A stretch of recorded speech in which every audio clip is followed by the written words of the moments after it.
Okay, good afternoon, all of you. So, in the yesterday class, we discussed autotrophic and heterotrophic nutrition. So, the examples for the heterotrophic nutrition, especially the saprophytism, so that is a amoeba.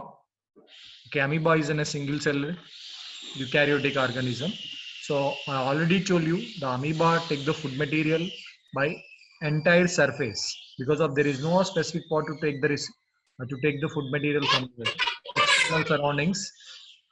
Okay, so that's why the amoeba take the food material by entire surface.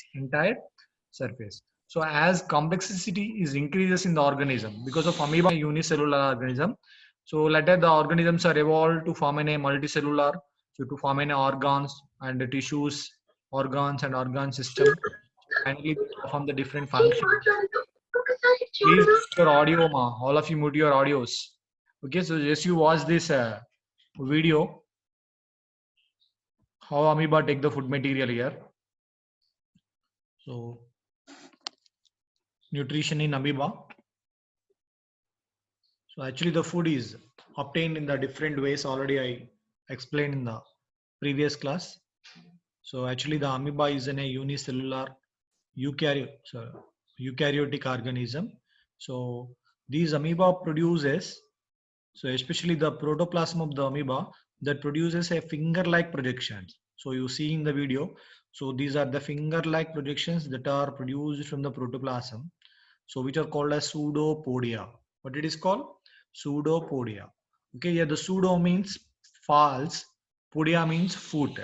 Okay, so they produced foot-like structures, a false foot-like structures, so which are called as pseudopodia. Which are called as pseudopodia. So when the pseudopodia that engulf the food material. So for example, it is in a food particle. So when the food particle is engulfed by the food, okay, pseudopodia, automatically a food vacuole is formed and this tip of the pseudopodia is attached to each other to form a food vacuole. So now the food is entered into the protoplasm of the amoeba. So after that, so the amoeba protoplasm that release the different digestive enzymes like a proteolytic and hydrolytic enzymes. So digest, those enzymes digest the food material.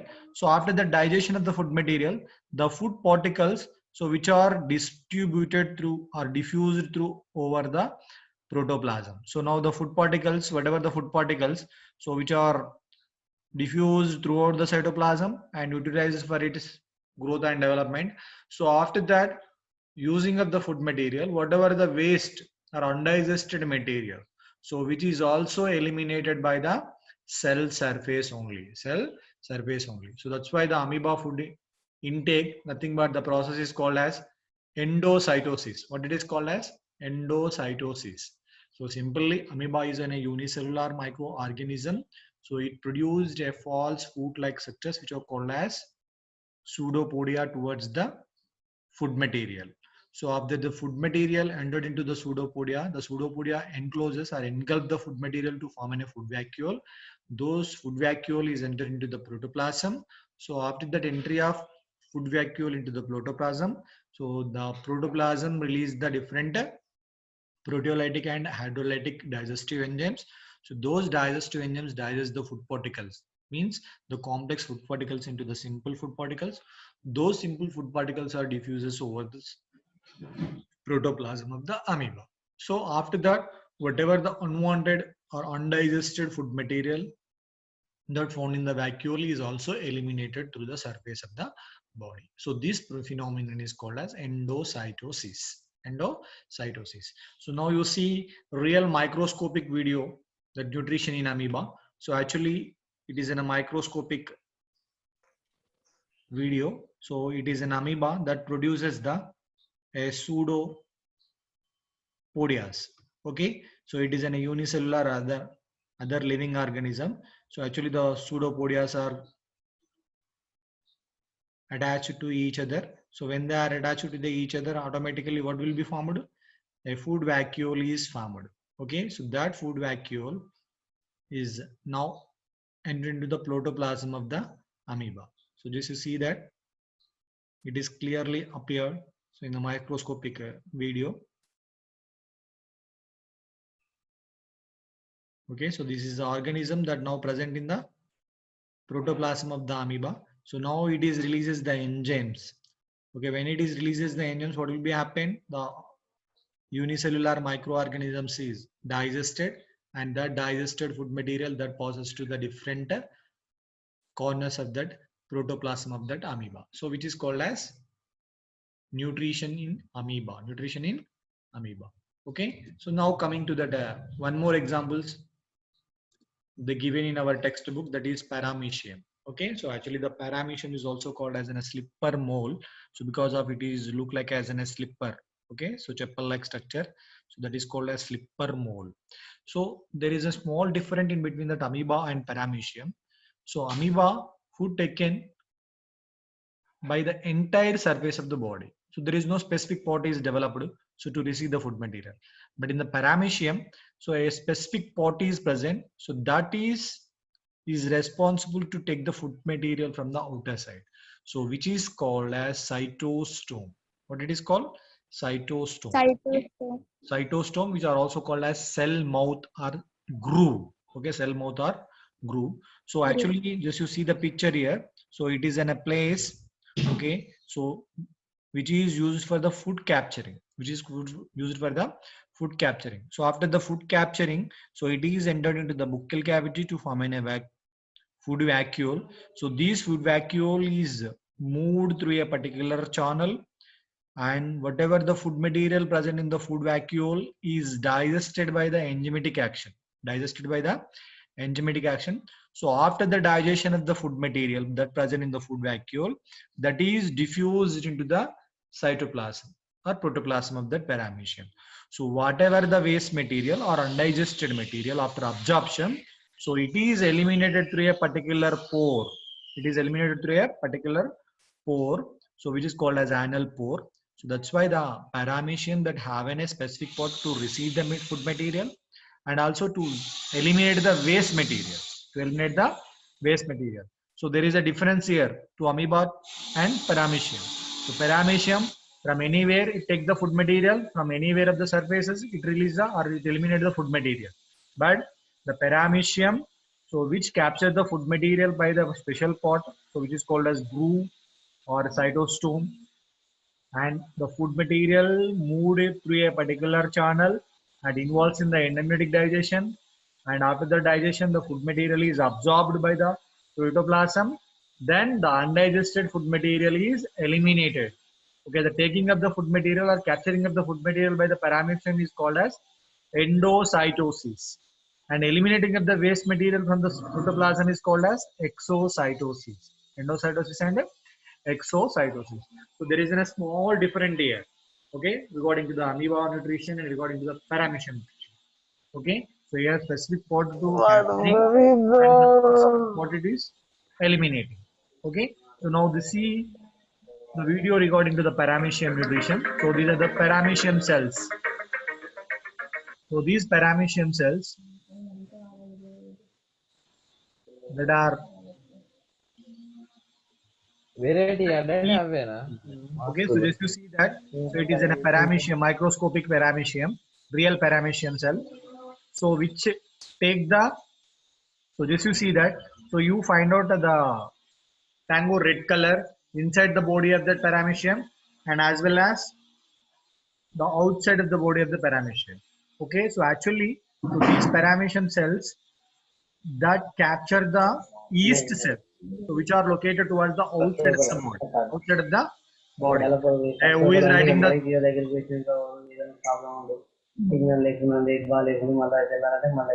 hello? Some of the candidates are on their mute.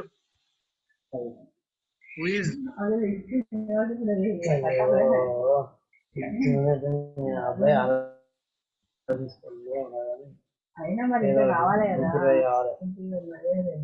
వివరమ్మ మాట్లాడేది audio on చేసుకొని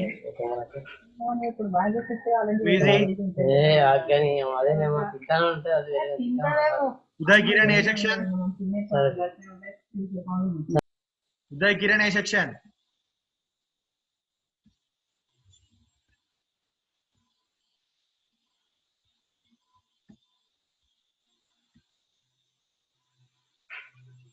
okay ma, so just you see here, So it is in a paramecium cell. So that take the yeast cells from external side of the body. So actually the yeast cells are stained with the Congo red.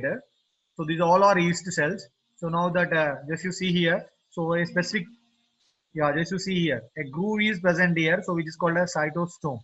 So with the help of this cytostome, the Congo red stained yeast cells are entered into the protoplasm of the paramecium. Protoplasm of the paramecium. Okay, so that's why the paramecium that take the food material through a specific part. So this you see here. So it is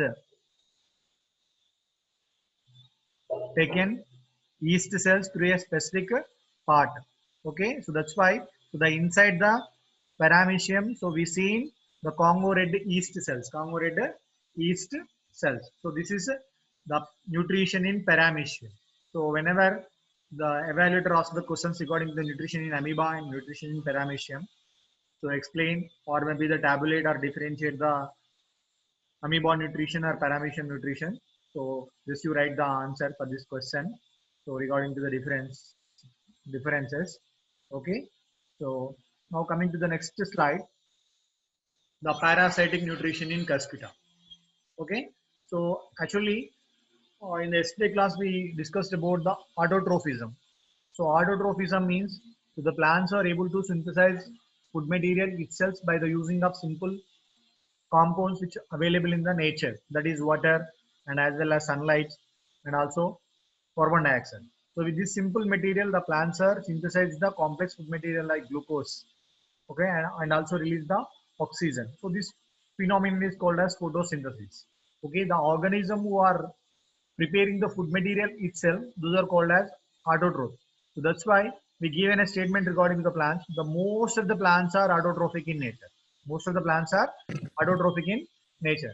But here, few of the plants that shows the heterotrophic mode of nutrition. Heterotrophic mode of nutrition. So especially the plants heterotrophs. So the parasitic nutrition in Cuscuta is an important topic that present in your syllabus.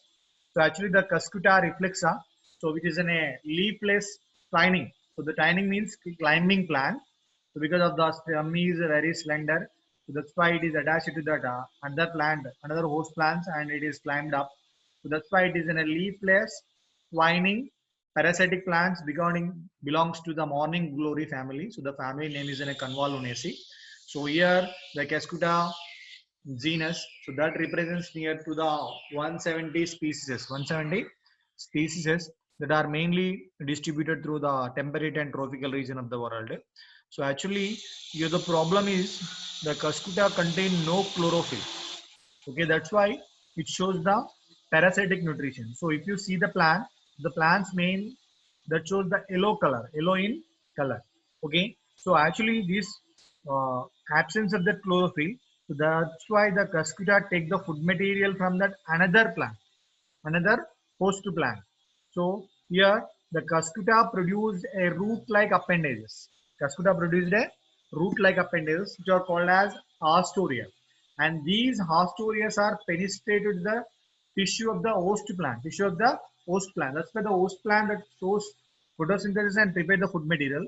So the host plant prepared food material is absorbed by the Cuscuta plants with the help of Astoria, with the help of Astoria. So that's why the Cuscuta reflexa that shows parasitic nutrition, parasitic nutrition. So I think anywhere you find this type of plants near your surroundings.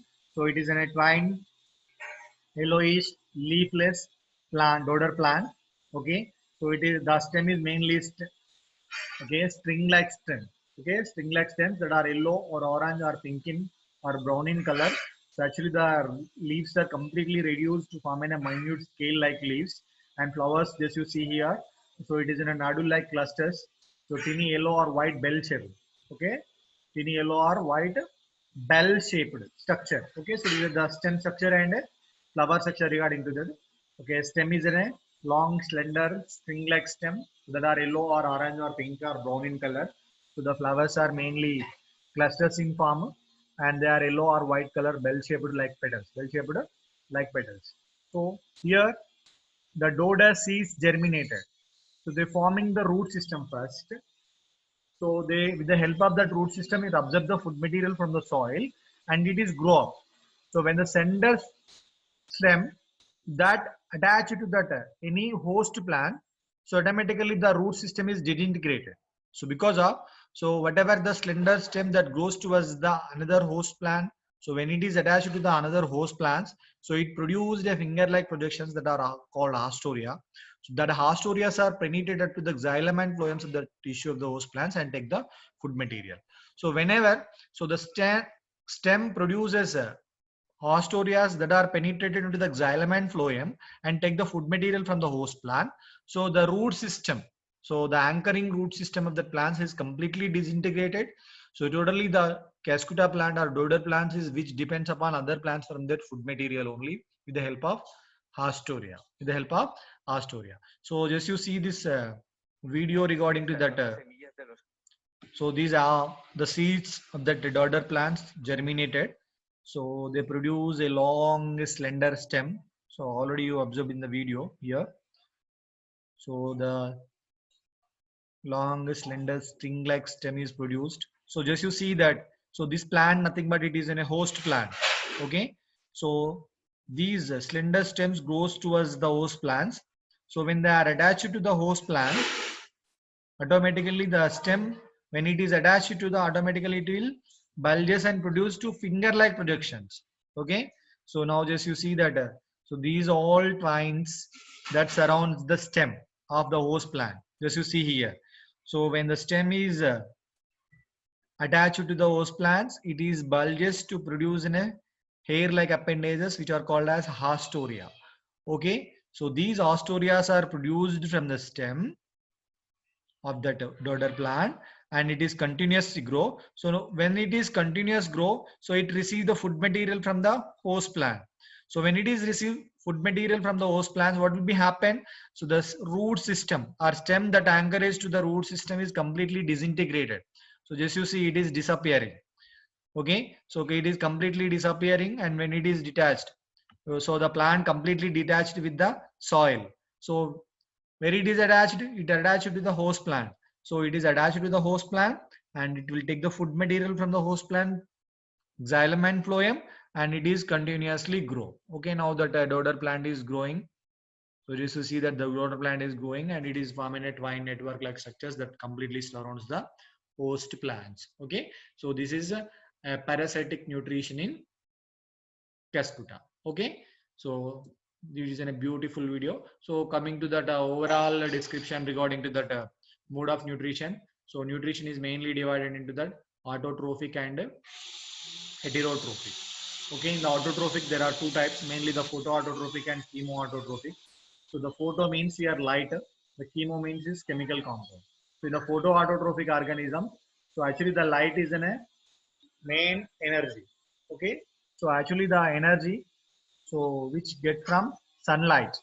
Okay, so by the using of simple inorganic substances, so it synthesizes the food material. Here all green plant and purple red green bacteria, so which is mainly photoautotrophic, which means they use the sunlight to prepare its food material. So the chemoautotrophic means, so actually these bacteria, so which are also synthesize food material itself, but they are not utilizing the sunlight energy. Okay, so those bacteria, so the utilizing the energy from the different chemical compounds. That's why they are called as chemoautotrophic. So in the chemo and photoautotrophic, they prepare the food material itself only, but the energy source is different. Here the energy source is light. Here the energy source is chemical compound. So that's why they are called as photoautotrophic. Here it is called as chemoautotrophic. So coming to the heterotrophic nutrition, already I told you. So one is in a parasitic, so which can depend upon other organism for their food material, either it may be the plant or maybe the animals. Okay, so these are mainly divided into the total complete parasites and incomplete parasites. So the complete parasite example is in a Cascuta, and root parasite is in a Urabanki, so which is mainly grown on tobacco plant. So partial parasites are stem, that is Viscum or Loranthus, or root incomplete parasites are Santala. So these are the few examples for the parasitic heterotrophic nutrition. So coming to the saprophytic, I already given examples, mainly agaricus, rhizopus, so different kinds of fungi. Now coming to the insectivorous, so which is also forced heterotrophic nutrition that we will discuss in the latter class. Coming to the symbiotic, so symbiotic association means, so which means to those symbiotic association here the two organisms are associated. So one that perform the autotrophic function and second that perform the heterotrophic function. So for example here lichens are there. So in the lichens both algal and fungal part is present. Algal part that perform the autotrophic nature and fungal part that perform the heterotrophic nature. Okay. So here in the heterotrophic already I told you saprophytism and parasitism. So just you see here the holozoic nutrition. So yesterday one of the student asked regarding to this one. Here the holo means yeah, nothing but it is a cavity or hole. Okay. So here organisms are feed ingesting solid organic material. For example, if we eat material that is in a solid material, so that solid materials are ingested. So which means so we send the food material inside the body. Okay. So after the material enters into the body, so it is digested and absorbed completely inside the body only. So that nothing but it is called as in a holozoic type of nutrition. So examples are human being and animals and insectivorous plants. So regarding saprophytism, what will be happen? So these organisms releases some enzymes to externally. So after the releasing of these enzymes, those enzymes are work on complex food material and convert into the simple food material. That simple food material is absorbed by the organism that is called as saprophytism. So parasitism nothing but so they completely depend upon other living organism for their food material. So examples are lice, tapeworm, fleas, and etc. etc. I already discussed.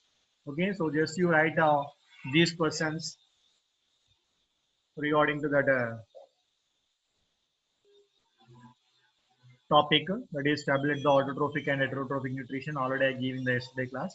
So second question, explain the nutrition in amoeba and paramecium with example. What are the raw material for photosynthesis? What are the end products of photosynthesis? And if you have a chance to meet nutritionists, and what kind of questions do you ask about the heterotrophism? And how do you support the statement the plants are primary producers? Okay.